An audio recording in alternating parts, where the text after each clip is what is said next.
Assalamualaikum warahmatullahi wabarakatuh. Kepada yang terhormat Bapak atau Ibu dosen pengampu mata kuliah Ilmu Akhlak dan teman-teman kelas 1B yang berbahagia. Di sini izinkan saya memperkenalkan diri. Saya Salihah Meherawan dan teman-teman yang ada di kelompok saya. Yang pertama ada Nanda Syifa Usalam, Nila Yulia, Nurul Hikmah, Raihan Siti Fauziah, Ratna Lisna Permana, Ripa Miranti Nisa, Sania Syifa Mazidah, Syidik Nur Muhammad, Siti Hasanah, Siti Maryam, dan Wida Wardatul. Saya Silha Merawan dengan nomor induk mahasiswa 1212100078. Di sini saya akan membahas tentang akhlak mahmudah. Apa itu akhlak mahmudah? Akhlak mahmudah adalah perbuatan yang dibenarkan oleh agama. Contohnya, disiplin, hidup bersih, ramah, sopan santun, syukur nikmat, dan hidup sederhana. Selanjutnya ada sifat-sifat mahmudah. Yang pertama, taubat. Taubat ialah keazaman untuk meninggalkan segala kesalahan dan dosa-dosa besar melalui jalan ilmu, penyesalan, dan niat untuk tidak mengulanginya. Yang kedua ada zuhud. Zuhud ialah satu cara kehidupan insan mukmin yang mengekang jiwa daripada segala rupa kesenangan dunia sambil berusaha meninggalkan semua perkara yang tidak baik. Dan yang ketiga ada takut Allah. Apa itu takut Allah?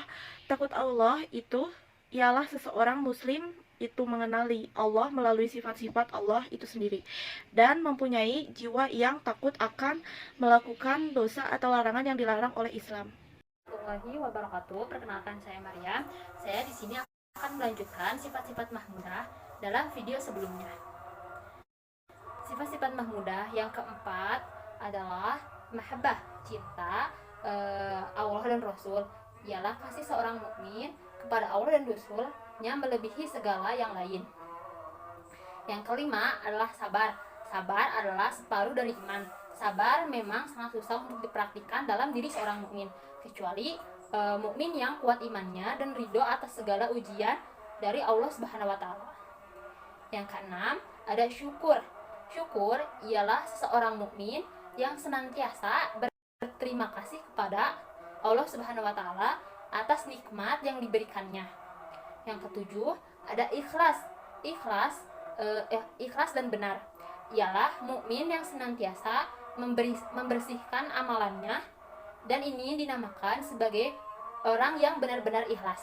Jadi setiap amal ibadah atau pekerjaan atau kegiatan yang dilakukannya hendaklah dilaksanakan dengan ikhlas hati, ihsan kepada Allah dengan sebenar-benarnya ibadah hanya kepada Allah, seolah-olah Allah berada di hadapan kita.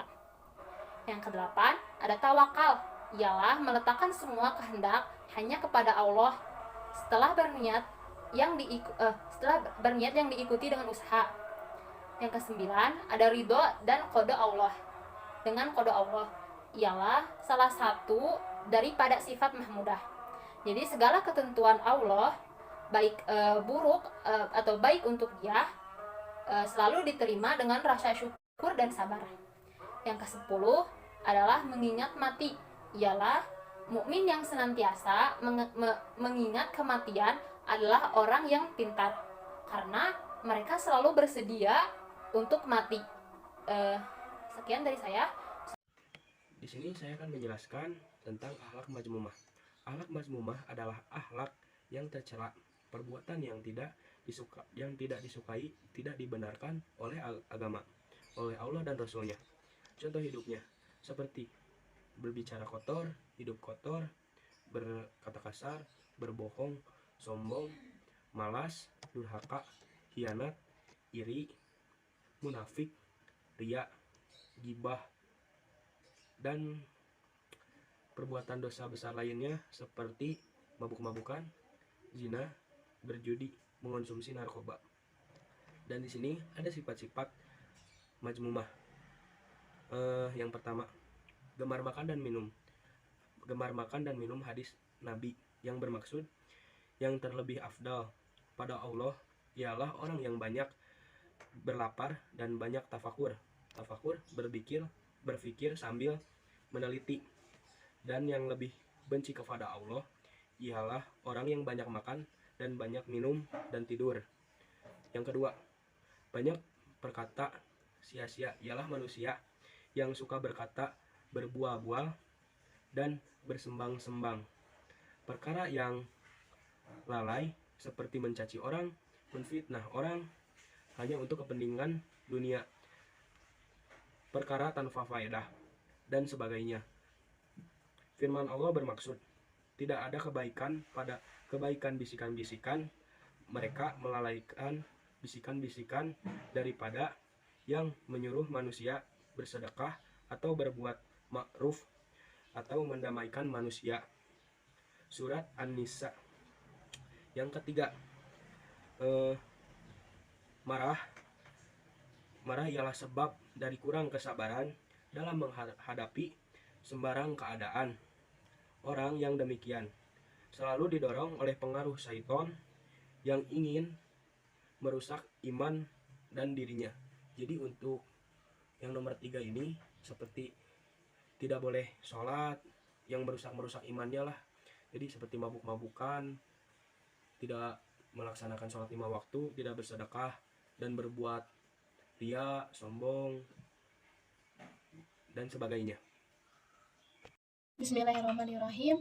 Perkenalkan, nama saya Siti Hasanah, nomor NIM 12121108081. Di sini saya akan menjelaskan materi dari video sebelumnya. 4. Hasad dengki.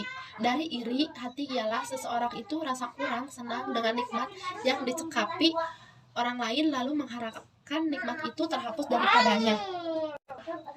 Hadis Nabi Muhammad SAW bermaksud, hadis itu memusnahkan kebaikan sebagaimana apa membakar kayu. 5. Kasih kepada harta ialah seseorang yang memiliki harta dan kemewahan hidup. Yang ke-6, takabur. Takabur adalah sifat orang yang mengingkari atau menolak kebenaran dan merendahkan orang lain. Yang ke-7, ria. Orang ria pula ditarifkan sebagai sifat untuk menarik pandangan orang dan menampakkan berbagai amalan yang baik. Yang ke-8, ujub. Ujub ialah berkait rapat dengan takabur dan ria. Ujub berarti berasa kagum dengan keistimewaan dan kelebihan diri sendiri. Ini juga berkait rapat dengan kelebihan dari segi kecantikan, kepandaian, dan kekayaan. ke-9, kasih akan dunia ialah orang mempunyai hati yang senantiasa berpaut kepada kehidupan dan kesenangan. Dunia akan menyebabkan seorang itu takut mati. Sebagaimana firman Allah yang bermaksud, ketahuilah sesungguhnya kehidupan dunia adalah permainan senda gurau, perhiasan bermegah-megah antara kamu dan berlomba-lomba dalam mengumpulkan harta, kekayaan, dan anak pinak. Surat Al-Hadid ayat 20. Sekian, terima kasih. Bismillahirrahmanirrahim. Saya Nanda Siva Usalam dengan NIM 121210049. Di sini saya akan menjelaskan tentang nasihat dan peringatan. Sebagai seorang Islam yang mengaku dan percaya akan adanya Allah, maka perlulah dan wajiblah kita tunduk dan patuh kepada perintah Allah yang dibawakan oleh Nabi Muhammad SAW. Kita wajib membenarkan hati, perbuatan, perkataan akan setiap perkara yang dibawakan oleh Nabi Muhammad SAW. Panduan bagi umat Islam untuk menuju ridha Allah adalah perlu menjadikan Nabi sebagai contoh ikut dalam setiap amalan kehidupan kita. Jangan jadikan artis atau nama-nama tokoh sebagai idola, karena mereka akan menyesatkan kita semua. Kita tidak akan sesat selamanya jika dijadikan ulama sebagai panduan dan idola, sebab mereka hidup dalam ketakwaan kepada Allah. Ulama yang dimaksud adalah ulama yang ada di jalan Allah, yang memperdomani Al-Quran, hadis, atau mujtahid sebagai dasar dalam bertindak dan mengambil keputusan soal hukum agama. Dan bukan mereka yang mengaku ahli agama dengan tujuan mempengaruhi umat manusia untuk mengikuti ajaran mereka sendiri. Ajaran yang mereka ciptakan menyesatkan manusia seperti yang terjadi pada saat ini. Saya Widawadatul akan melanjutkan pembahasan mengenai akhlak mahmudah melahirkan insan yang bertakwa. Akhlak mahmudah adalah sifat yang lahir dalam diri seseorang yang senantiasa mengajak dan menyuruh untuk berbuat kebaikan. Akhlak mahmudah juga mengatur beberapa aspek dalam kehidupan manusia. Di antaranya, yang pertama, akhlak terhadap diri sendiri, seperti menjaga kesehatan diri, tidak menyakiti diri, tidak melakukan perbuatan buruk dan keji, serta tidak melakukan perbuatan maksiat yang akan merugikan diri sendiri. Yang kedua, akhlak terhadap keluarga, seperti pergaulan dan komunikasi yang baik antar suami dan istri, membantu orang tua, menghormati orang yang lebih tua dan menyayangi orang yang lebih muda dari kita. Yang ketiga, akhlak terhadap masyarakat, seperti senantiasa menjaga amanah, membantu tetangga yang sedang tertimpa musibah, dan ikut serta dalam gotong royong. Akhlak dapat dibentuk menjadi lebih baik jika kita mengikuti perintah Allah dan Rasul. Berikut beberapa cara agar kita dapat memperbaiki akhlak menjadi lebih baik. Yang pertama, mempunyai ilmu pengetahuan.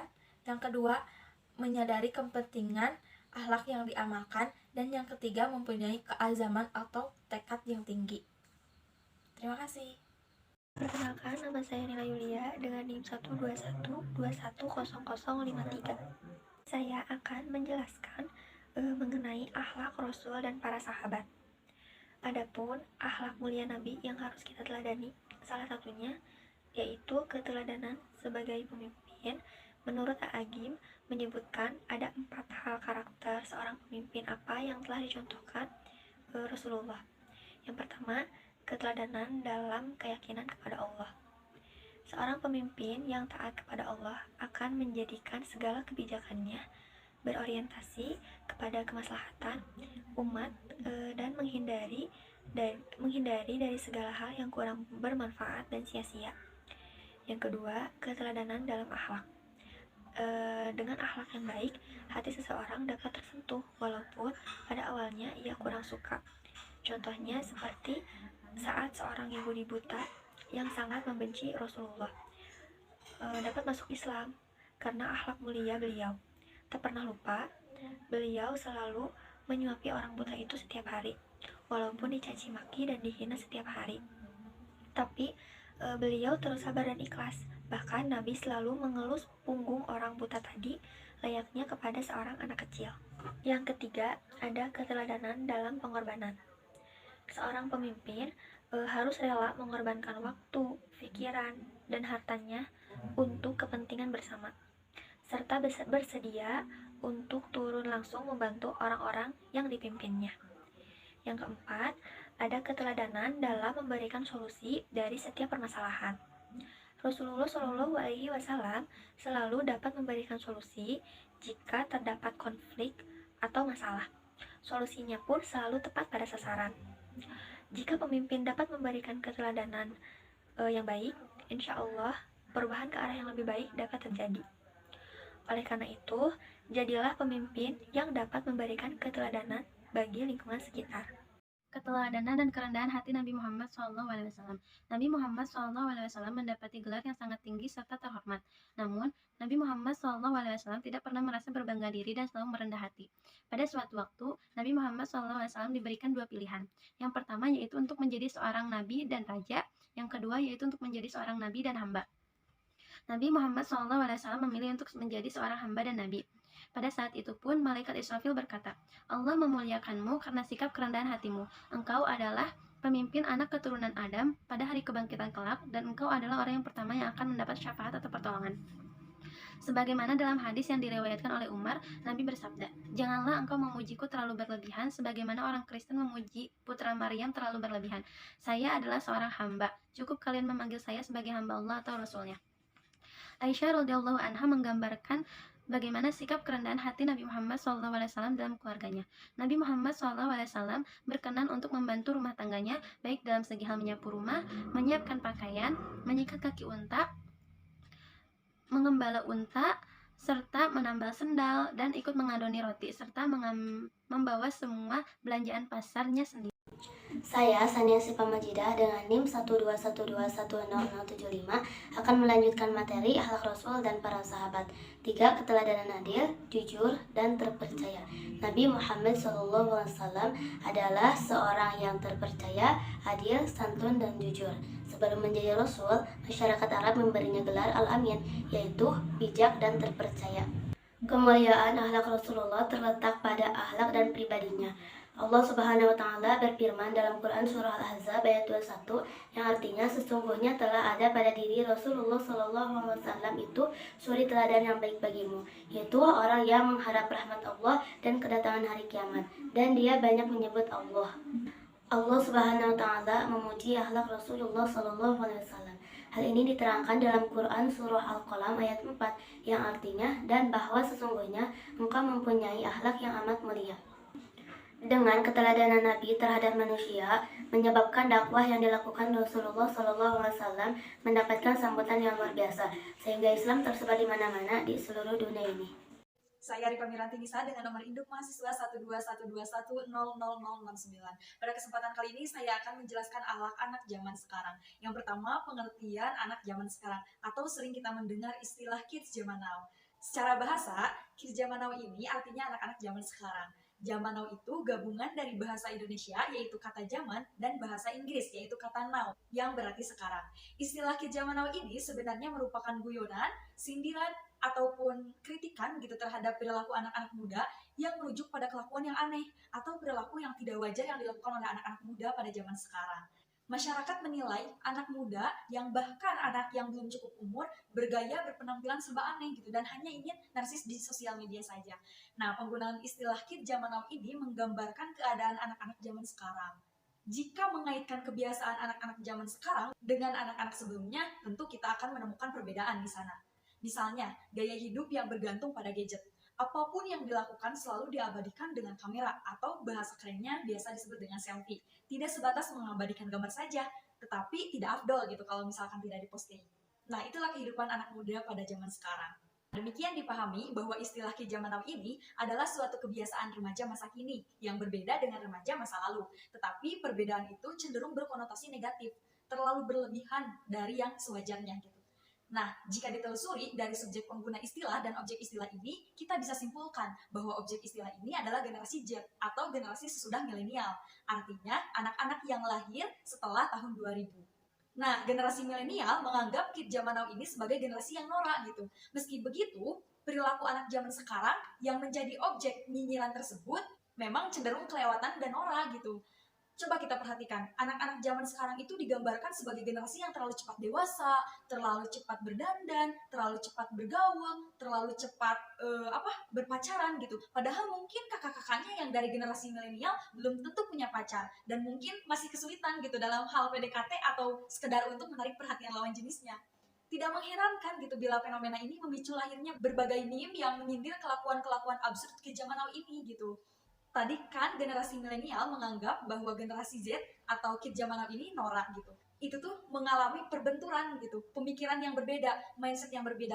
Nah, perbedaan pendapat ini bukan hal yang biasa gitu, bukan hal yang baru. Apabila dua generasi yang berbeda mengalami perbenturan, sama halnya dengan generasi milenial yang dulu pernah berbentur dengan generasi X dan baby boomer gitu. Jadi teman-teman, pengertian dari kids zaman now atau anak zaman sekarang itu adalah keadaan anak-anak pada masa sekarang gitu. Yang ketika kita mendengar kata kids zaman now, itu tuh cenderung negatif karena hal-hal yang tadi gitu. Karena anak-anak muda zaman sekarang melakukan hal-hal yang aneh dari biasanya, dari sewajarnya gitu. Perkenalkan, nama saya Raihan Siti Fauzia. Saya akan menjelaskan pendidikan moral kids zaman now. Yang pertama, pendidikan moral dalam Islam. Pendidikan moral dalam Islam yang terkandung dalam Quran Surat Al-Isra ayat 23-24 yang artinya, dan Tuhanmu telah memerintahkan supaya kamu jangan menyembah selain Dia, dan hendaklah kamu berbuat baik kepada kedua orang tuamu dengan sebaik-baiknya. Jika salah seorang di antara keduanya atau kedua-duanya sampai berumur lanjut dalam pemeliharaanmu, maka sekali-kali janganlah kamu mengatakan dan janganlah kamu berdua dengan penuh kesayangan, dan ucapkanlah, wahai Tuhanku, kasihilah mereka sekeduanya sebagaimana mereka telah mendidik aku di waktu kecil.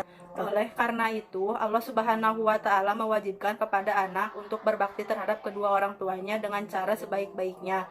Dari sinilah kita mengetahui prinsip pendidikan moral dalam Islam serta pentingnya orang tua dalam mendidik anaknya, agar anak kita menjadi anak yang bermoral atau senantiasa berbuat baik kepada orang tua.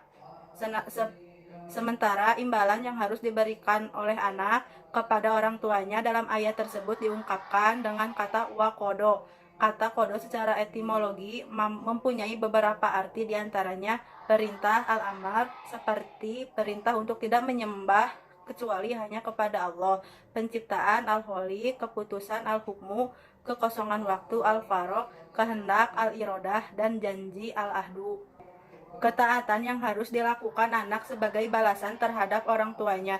Al-Quran mensifati perbuatan tersebut dengan ihsan, dilarang bertutur kasar, dan anjuran bertutur kata yang baik dan sikap ramah. Hal inilah yang menjadi ciri-ciri anak yang bermoral baik bukan hanya kepada orang tuanya saja, melainkan kepada orang lain. Para ahli merumuskan tujuan pendidikan Islam yaitu membentuk peserta didik menjadi insan yang soleh dan bertakwa kepada Allah. Sebagaimana firman Allah Subhanahu wa Ta'ala, ketakwaan dan kesolehan itu ditandai dengan kemapanan akidah dan keadilan yang merinci segala aspek kehidupan seseorang yang meliputi pikiran, perkataan, pergaulan, dan lain sebagainya. Terdapat 4 hal yang harus diperkenalkan kepada anak melalui materi pelajaran yang diajarkan dalam setiap bidang ilmu, yaitu yang pertama, memperkenalkan kepada mereka bahwa manusia secara individu adalah makhluk Allah yang mempunyai tanggung jawab dalam kehidupan ini. Yang kedua, memperkenalkan kepada mereka bahwa manusia sebagai makhluk sosial. Yang ketiga, memperkenalkan kepada mereka bahwa alam ini ciptaan Tuhan dan mengajak anak memahami hikmah Tuhan menciptakannya, serta kita sebagai manusia harus menjaga dan melestarikannya. Yang keempat, memperkenalkan pencipta alam kepada anak dan mendorong mereka beribadah kepadanya. Yang kedua, pendidikan moral Kids Zaman Now menurut Islam. Tujuan pendidikan Islam adalah membentuk peserta didik menjadi insan yang soleh dan bertakwa kepada Allah Subhanahu wa Ta'ala. Artinya bertujuan untuk membentuk insan yang bermoral. Konotasi Kids Zaman Now menjadi tidak baik jika generasi muda tidak mengetahui hakikat sesungguhnya sebuah teknologi dan gaya hidup, dan anak media yang selalu bertakwa kepada Allah dan tidak mengumbar hal-hal tidak bermanfaat. Maka konotasi Kids Zaman Now menjadi positif di kalangan masyarakat modern ini. Pendidikan Islam, peran orang tua, dan lingkungan masyarakat yang baik menjadi pertimbangan kita dalam membuat lingkungan anak yang agamis dan berakhlakul karimah atau bermoral. Relevansi pendidikan moral Islam dalam menjawab problematika Kids Zaman Now di era modern. Dalam situasi kemanusiaan di zaman modern harus diakui bahwa terdapat bermacam-macam persoalan yang benar-benar membuktikan pemecahan secara segera. Kadang-kadang dirasakan bahwa situasi yang penuh dengan problematika di dunia modern ini justru disebabkan oleh ilmu dan teknologi dunia modern sesungguhnya menyimpan suatu potensi yang dapat menghancurkan martabat kemanusiaan menurut Kunto Wijoyo 1991-159. Fungsi ilmu terhadap iman dan amal soleh adalah yang pertama, memperkuat iman, mengoptimalkan amal soleh. Allah mengangkat derajat ahli ilmu. Allah mengangkat derajat ahli ilmu di dunia dan di akhirat. Ilmu sebagai pustaka para nabi, ilmu tidak akan berkarat dan tidak akan hancur karena usia. Ilmu bisa menerangi hati. Ilmu sebagai pintu kebaikan dunia dan akhirat. Dapat disimpulkan bahwasanya terintegrasi dan terinkoneksi Islam dan ilmu-ilmu umum dapat menjadi solusi pada era modern, khususnya problematika Kids Zaman Now, yaitu mengimbangi ilmu agama dengan kemajuan teknologi. Bismillahirrahmanirrahim. Perkenalkan, nama saya Ratna Lisna Permana dengan NIM 12121000065. Di sini saya akan memaparkan materi tentang menganalisa akhlak anak pada zaman sekarang. Anak adalah investasi orang tua di masa depan dan juga penerus generasi bangsa. Jika moral anak zaman sekarang itu rusak atau jelek, lalu bagaimana dengan generasi pemuda selanjutnya? Oleh karena itu, agama Islam menjawab mengenai masalah yang marak di masyarakat, khususnya tingkah laku yang menyeleneh pada anak zaman sekarang yang tidak bermoral. Dalam surat Al-Isra ayat 23-24 menyebutkan bahwa anak itu harus berbakti kepada orang tua. Peran orang tua dan pemerintah sangatlah penting untuk mendidik seorang anak. Peran orang tua sebagai pendidik pertama dalam lingkungan keluarganya, dan orang tuanya harus mendidik anak dengan melandasi keimanan dan ketakwaan kepada Allah Subhanahu wa taala. Hal ini dapat menjadi bekal seorang anak di masa yang akan datang. Dalam hal yang berbau dengan sains dan teknologi, dunia sepakat bahwa sains itu harus dilandasi dengan etika dan moral. Karena etika pun akarnya itu pemikiran filsafat, dan pemikiran filsafat ini mengandung keunggulan dan kelemahan. Maka masalah etika pun masih mengandung masalah.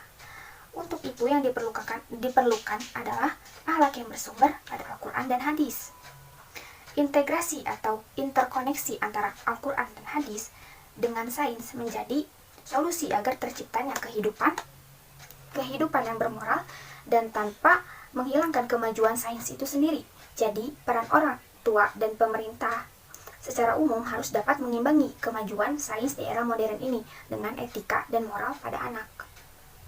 Secara khusus, orang tua yang bertakwa kepada Allah menjaga anaknya dengan cara menanamkan nilai Islami dari dini tanpa menghalangi anaknya untuk mengenal sains dan teknologi, sehingga menjadikan anak pada zaman sekarang yang berilmu serta bertakwa kepada Allah Subhanahu wa taala. Mungkin demikianlah pemaparan materi dari kelompok 5 yang kami sampaikan. Mohon maaf apabila ada kesalahan kata. Sekian dan terima kasih. Wassalamualaikum warahmatullahi wabarakatuh.